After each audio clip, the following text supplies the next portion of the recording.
مالك اش كاين؟ ماتلك شي حد مع عيلتكم؟ لا دوماج. كتضرك شي حاجه؟ ومالك اش واقع؟ اليوم 14 ما كتفكرك بوالو. 14 وكتفكرني ب 15 ياك هي اللي تابعها. واش ما كتفهمش في الرومانسيه صلاح؟ وانا هاد الساعه كنعرفها رومانسيس. والتاريخ ديال اليوم ما فكرك في حتى شي عيد. عيد ما يمكنش يكون العيد صغير حيت ما كناش صايمين، وما يمكنش يكون العيد الكبير حيت ما بانوش هي الحواله كيتباعوا في الزنقه. وراه حتى هو الحولي ملي ما عرفتيش التاريخ ديال عيد الحب. عيد الحب؟ وانت خلعتينا يسحبنا شي عيد ديال بصح خاصنا نتقداو ليه. وشوف صلاح راه ما غتغمقش عليا، عيد الحب ما غيدوش عندي عاوكاك، وما عمرك جبتي شي كادو، عمرك جبتي شي سلسله، وديما جاي طويل.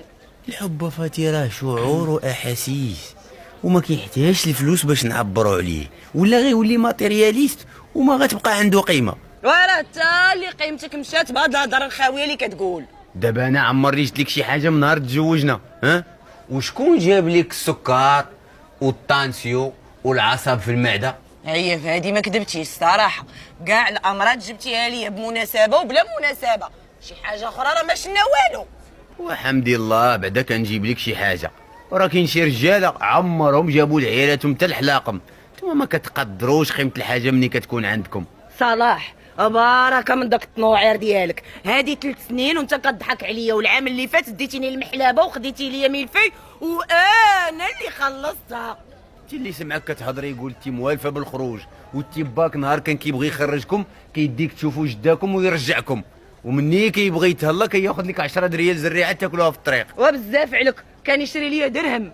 ودابا راه اليوم عيد الحب، انا بغيت نخرجك، راه كلشي ساد، ما كايناش الخدمه، المحلات سادين، والخبز محلقه في المخبزات. وشوفه بركه ما تدخل وتخرج في الهضره، غتخرجني هي غتخرجني وطارت معزه.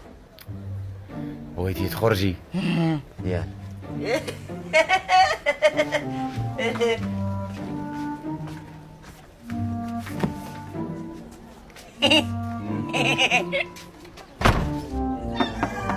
وياك بغيتي تخرجي وانت خرجتي.